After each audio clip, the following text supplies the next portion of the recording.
Bill Clinton romped home for the second time with a comfortable majority. Roamed मतलब होता है जीत हासिल करना।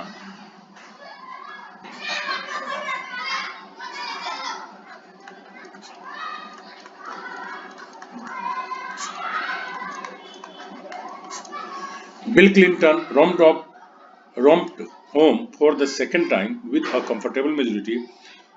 बड़ी आरामदायक बहुमत के साथ बिल क्लिंटन दूसरी बार सत्ता में आ गए। If you romp home you win a competition very easily, आप किसी प्रतिस्पर्धा को बहुत आसानी से जीत लेते हैं। हाउएवर, किंतु his easy success should not make Clinton complacent. Complacent word पहले भी आ चुका है, संतुष्ट होना, लेकिन ये अनडिजायरेबल वर्ड है, आवश्यकता से ज्यादा संतुष्ट हो जाना होता है। तो कहते हैं लेकिन सफलता होने की वजह से क्लिंटन को ज्यादा संतुष्ट नहीं होना चाहिए। रॉन्ग पॉलिसीज, गलत नीतियां, will come home roost even after retirement. तो कहता है कम होम रूस्ट मतलब क्या होता है कि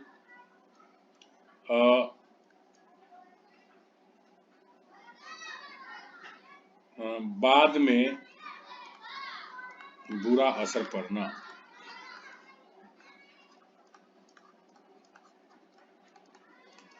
तो कहता है गलत नीतियों का बाद में, यहां तक कि रिटायरमेंट होने के बाद, वो अगर पद से हट जाते हैं उसके बावजूद भी अगर कोई गलत नीति रहेगी तो उसका बुरा असर उन पर पड़ेगा। इफ ए बैड और अनवाइज एक्शन, अगर कोई बुरा या जो बुद्धिमत्ता भरा नहीं हो ऐसा काम, कम्स होम रूस्ट, अगर कम्स होम रूस्ट होता है, it has a bad effect, इसका बुरा असर पड़ता है ऑन द डूअर, करने वालों पे, specially after a period of time, खास करके जो समय है वो बीत जाने के बाद। इनफैक्ट वास्तव में things begin to get bad, चीजें बदतर होने लग गई, when selfish persons close to a ruler begin to rule the roost.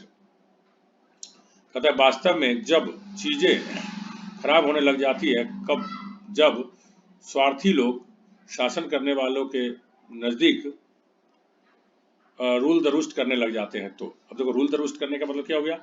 If you rule the roost somewhere, अगर किसी जगह पे आप रूल द रूस्ट करते हैं, मतलब you have control and authority over the people there, you are in charge. अर्थात मतलब क्या, स्वार्थी लोग क्या हो जाए, रूल द रूस्ट करने लग जाए, मतलब क्या, नियंत्रण करने लग जाए चीजों को, पावर को अपने हाथ में लेने लग जाए।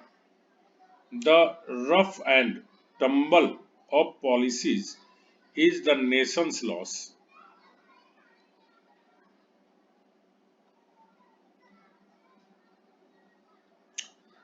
देखो रफ एंड टम्बल का मतलब होता है कि कुछ पाने के लिए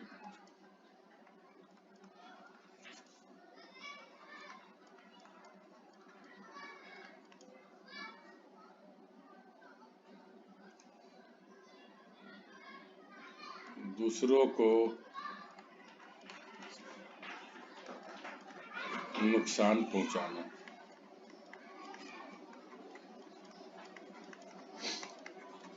हम देखते हैं, कहता है कि the rough and tumble of policies, sorry politics, नीति में जो होता है ना कि अपना फायदा के लिए दूसरों को नुकसान पहुंचाना, बुराई कराना, तो politics is the nation's loss, इसका नुकसान किसको होता है, राष्ट्र को होता है। Rough and tumble refers to a situation, rough and tumble ऐसी स्थिति को दर्शाता है in which people try hard to get what they want, जिसमें लोग जो पाना चाहते हैं उसको पाने के लिए बहुत कठिन मेहनत करते हैं, बहुत कोशिश करते हैं।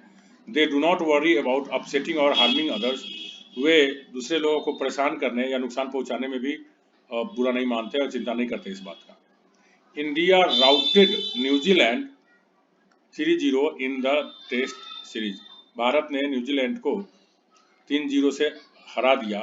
If a group routs its opponents, अगर कोई समूह अपने विरोधी को, ओपोनेंट्स मतलब विपक्षी, विरोधी को राउट्स करता है, इट डिफीट्स देम, ये उसे हरा देता है, कंप्लीटली एंड इजीली, पूरी तरह से और आसानी से।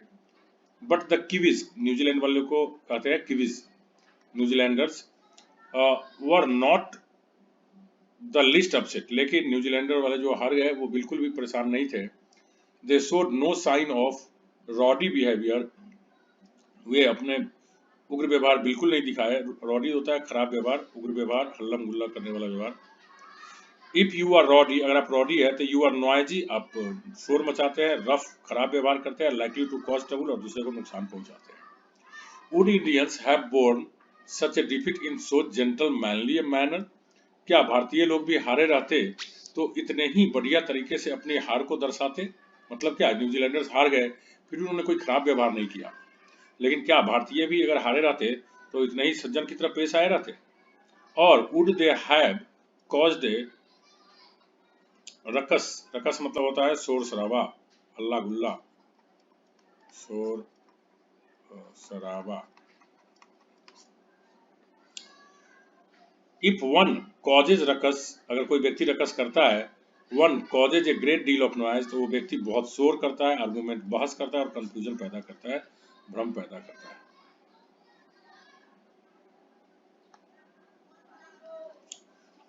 When an organization concentrates too much of power in one person, जब कोई संगठन बहुत ज्यादा पावर किसी व्यक्ति में निहित कर देता है, यहाँ कंसिंट्रेट्स का मतलब हो गया निहित कर देना।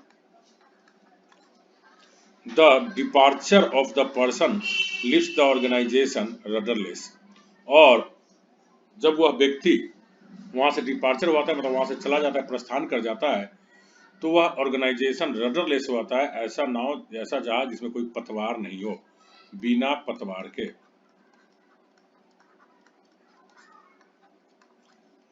A rudder is a device for steering, steering मतलब घुमाना, नियंत्रण करना।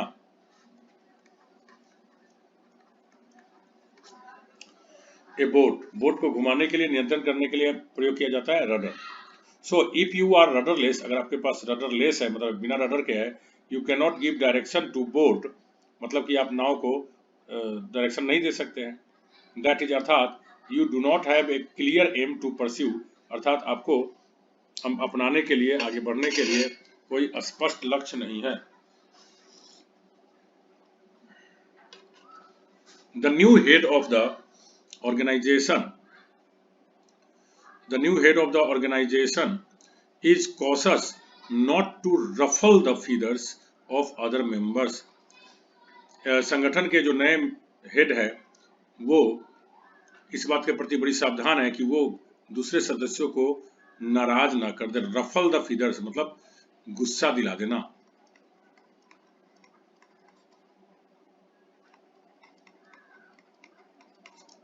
ठीक है,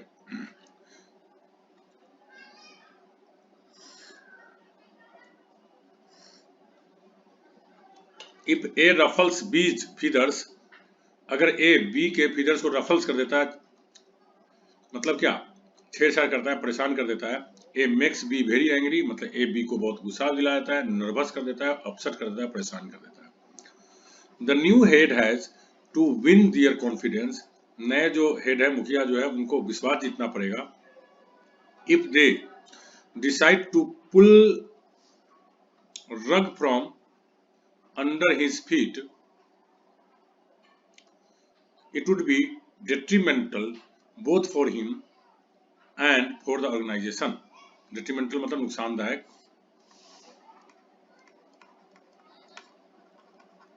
अब देखो ये rug, pull the rug from under his feet क्या होता है समझो। रग जैसे हम लोग सीढ़ी बनाते हैं ना, ऐसे सीढ़ी रहता है, तो जिसपे हम पैर रखते हैं, तो ये क्या हो गया, पैर रखने का स्टेज हो गया।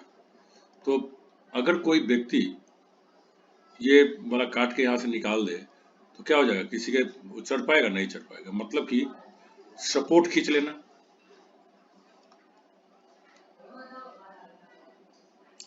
मतलब क्या, समर्थन खींच लेना, ये मीनिंग हो गया। कैसे बना, समझ में आ गया आपको। इसको बोलते हैं रग, सीढ़ी में जो रहता है ना, जहां पे पैर रखते हैं। तो कहता है if they decide to pull the rug from under his feet, अगर वो डिसाइड करते हैं, निर्णय करते हैं कि उसके पैर के नीचे से रग को खींच ले, मतलब क्या, विथड्रॉ सपोर्ट, समर्थन खींच ले।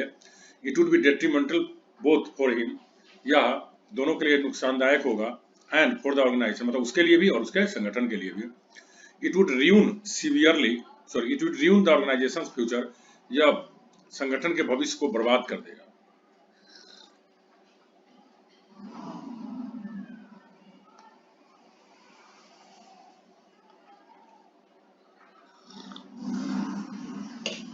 The Supreme Court ruling restored the house to the landlord. Supreme court ने निर्णय दिया, रूलिंग मतलब निर्णय दिया,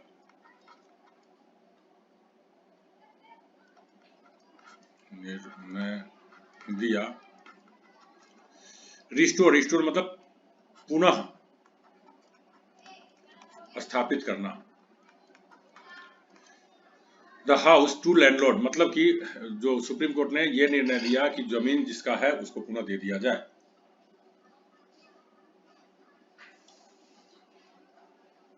A ruling is an official decision made by a judge or court. Ruling जो होता है जज या कोर्ट के द्वारा दिया गया एक औपचारिक निर्णय होता है। And this was no run of the mill case, या कोई साधारण केस नहीं था। रन ऑफ द मिल मतलब होता है एक साधारण case, but A 50-year-old legal battle, ये वास्तव में 50 साल का एक कानूनी लड़ाई थी। A run of the mill person or thing is very ordinary. Run of the mill person या व्यक्ति जो होता है बड़ा साधारण होता है, with no special or interesting features, इसके कोई विशेष गुण या फीचर्स नहीं होते हैं। The house has had a rustic मतलब गवार टाइप का, खराब चार्म अबाउट इट, इसके घर के आसपास क्या था, अबाउट यहाँ पे चारों तरफ का हो गया। घर के चारों तरफ की जो रौनकता थी वो रौनकता नहीं थी बल्कि गंवार टाइप का था, अच्छा नहीं था। That which is rustic is simple or unsophisticated, जो अत्याधुनिक हो। सोफिस्टिकेटेड मतलब होता है अत्याधुनिक, तो हो गया क्या, अत्याधुनिक मतलब जो अत्याधुनिक न हो। In a way that is typical of the countryside, इस तरह का घर का माहौल था जैसे कि एकदम विशेष रूप से गांव गंवार देहात साइड का हो। But who cares for the nature, लेकिन प्रकृति की कौन परवाह करता है। Certainly not the ruthless failures of trees. देखो रूथलेस मतलब होता है बेरहम, एंड फेलर्स ये बहुत इंपॉर्टेंट वर्ड है। देखो फेल मतलब होता है गिराना, काट के गिराना, काट कर गिराना, पेड़ हो रखा है। एक तो फील का भी सेकेंड फॉर्म होता है, और ये यहाँ पे V1 है, फेल फेल्ड फेल्ड, याद करना। Certainly not the ruthless failures of trees, निश्चित रूप से उनको क्या प्रभाव होगी जो बड़े बेरहम हैं, क्या करते हैं, पेड़ों को काट के गिरा देते हैं। A ruthless person is very harsh or cruel, एक रूथलेस व्यक्ति जो होता है बहुत कठोर होता है और क्रूएल होता है। He or she can not go to any extent, वो किसी भी हद तक नहीं जा सकते, to achieve what they want, वे जो पाना चाहते हैं उसके लिए।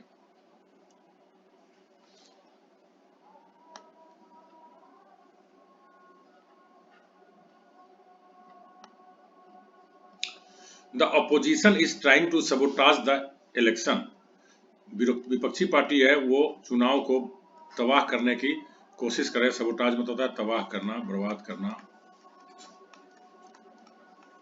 इफ वन सबोटाजेस समथिंग, अगर कोई व्यक्ति किसी चीज को सबोटाज कर देता है, वन डेलिबरेटली डैमेजेस, डेलिबरेटली परे हुए जानबूझकर, डैमेजेस मतलब बर्बाद करना, और डिस्ट्रॉयज इट, इसको खत्म कर देते हैं। Its threats should not be taken as mere sabre rattling, कहता है इसकी जो धमकी है उसको केवल एक धमकी नहीं मानना चाहिए। देखो सैबरे रैटलिंग क्या होता है, सैबरे एक प्रकार का तलवार होता है, रैटलिंग मतलब खड़खड़ाना। तो कहते हैं जब कोई लड़ने वाला होता है तो तलवार फड़फड़ाता है, दिखाता है, मतलब क्या, वो केवल धमका रहा है, वास्तव में वो चलाएगा नहीं। तो कहता है कि केवल सैबरे रैटलिंग नहीं माना जाना चाहिए, मतलब केवल धमकी नहीं माना जाना चाहिए। A sabre is a kind of sword, या एक प्रकार का तलवार होता है। सैबरे रैटलिंग इज थ्रेट्स, या एक प्रकार का धमकी है, which are not actually carried out, जो वास्तव में धमकी है, जिसको वास्तव में नहीं किया जाएगा। जैसे पाकिस्तान का हम परमाणु बम दाग देंगे, तो ये क्या है, एक प्रकार का सैबरे रैटलिंग है, वास्तव में ऐसा करना इतना आसान नहीं है।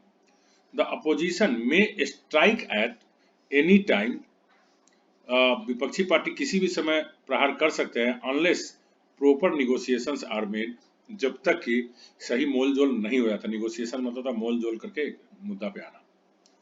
Certain demands that it is making are genuine, कुछ खास बातें, खास तरह की जो मांग कर रहा है विपक्षी दल वो सही है, वास्तविक है, असली है। जेन्युइन मीन्स असली।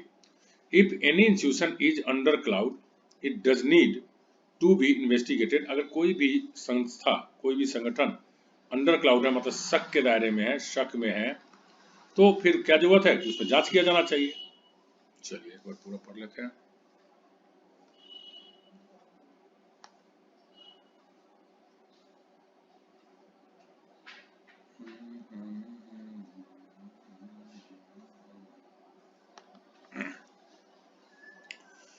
Bill Clinton roamed home for the second time with a comfortable majority। Bill Clinton दूसरी बार बड़ी आसान बहुमत के साथ वापस सत्ता में आ गए। If you romp home you win a competition very easily, अगर रोम होम आप करते हैं मतलब आप किसी प्रतियोगिता में, किसी प्रतिस्पर्धा में आसानी से जीत हासिल कर लेते हैं। हाउ एवर, किंतु his easy success should not make Clinton complacent, हालांकि ये जो आसान सक्सेस मिल गया इससे क्लिंटन को बहुत ज्यादा संतुष्ट नहीं होना चाहिए। Wrong policies will come home roost even after retirement, गलत नीतियों का असर यहाँ तक कि रिटायरमेंट होने के बाद भी पड़ेगा। इफ ए बैड और unwise action comes home roost, अगर बुरा या अबुद्धिमत्तापूर्ण क्रिया कम्स होम रूस्ट होता है, it has a bad effect, इसका बुरा असर पड़ता है ऑन द डूअर, करने वालों पे, specially after a period of time, खास करके एक निश्चित समय के पश्चात। इन फैक्ट, वास्तव में things begin to get bad, चीजें बुरे होने लग गए, when selfish persons close to a ruler begin to rule the roost, सत्ता के नजदीकी व्यक्ति जब अपने अधिकारों का गलत फायदा उठाने लगे। If you rule the roost somewhere, अगर आप कहीं पे अपना रूल द रूस्ट करते हैं, you have control and authority over the people there, अर्थात आपका दूसरे लोगों पे नियंत्रण और अधिकार बन जाता है। यू आर इन चार्ज, आप उसके जहाँ पे आप उसके इंचार्ज है मतलब आपके ऊपर उसका अधिकार है।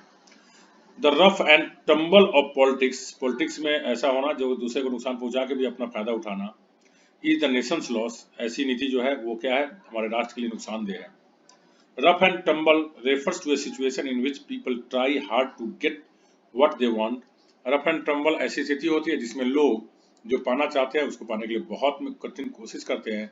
They do not worry about upsetting or harming others। वह इसको पाने के लिए दूसरे को परेशान करने से भी परहेज नहीं करते, चिंता नहीं करते हैं।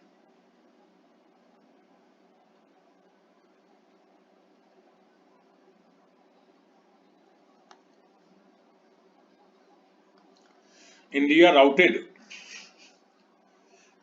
New Zealand 3-0 in the test series. Test series में इंडिया ने न्यूजीलैंड को 3-0 से हरा दिया।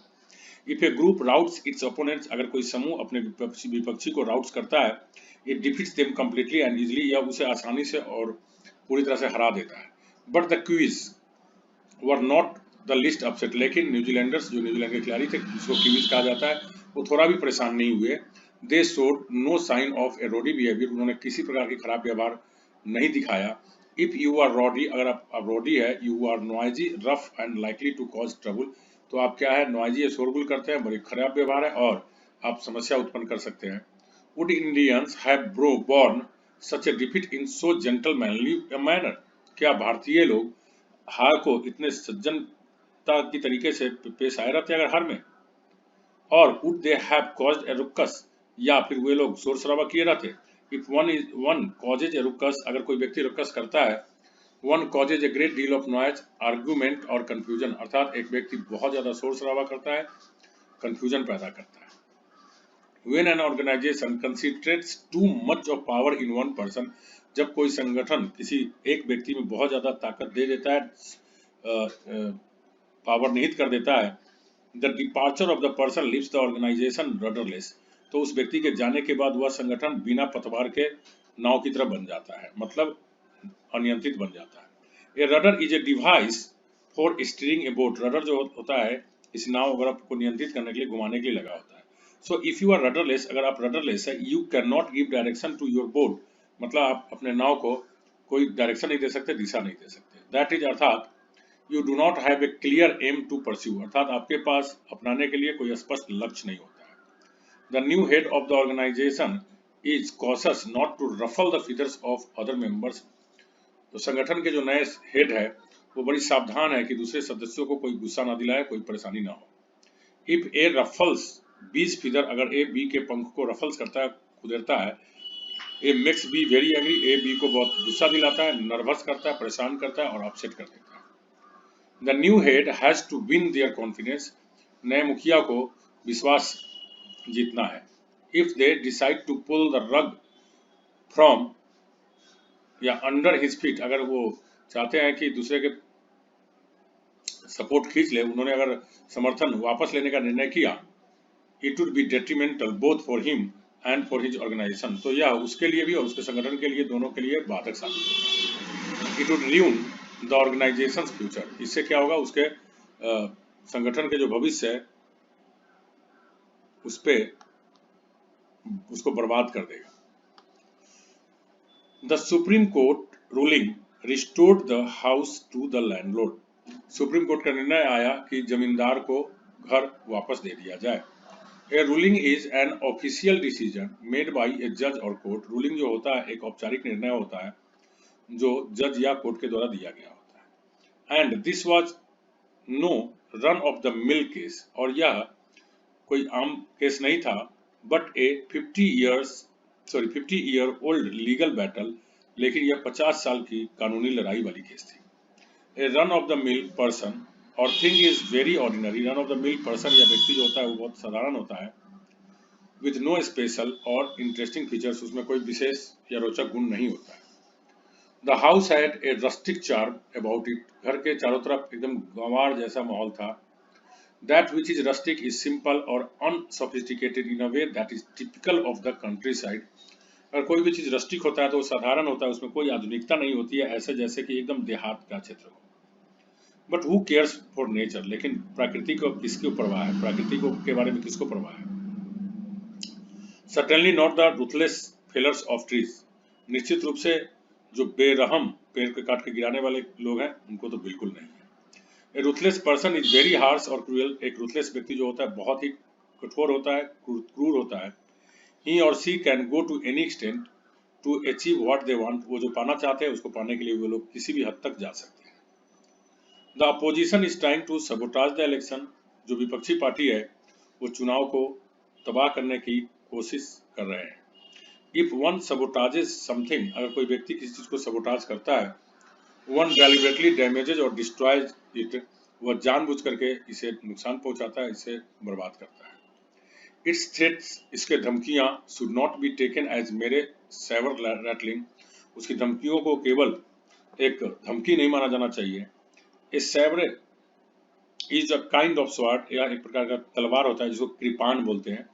Saber rattling is threats, sabre rattling एक प्रकार का धमकी होता है, which are not actually carried out, जो वास्तव में खाली धमकी दिया जाता है, किया नहीं जाता है। The opposition may strike at any time, विपक्षी पार्टी किसी भी समय हड़ताल पर जा सकते हैं, unless proper negotiations are made, यदि सही मोलजोल या सही मुद्दे पर नहीं पहुंचा गया तो। Certain demands that it is making, कुछ खास मांगे जो ये कर रहा है, आर जेन्युइन, वो असली है, सही है। If any institution is under cloud, अगर कोई भी संगठन शक के घेरे में है, it does need to be investigated, इसकी जांच तो होनी ही चाहिए। तो इस तरह से हो गया। Thank you very much.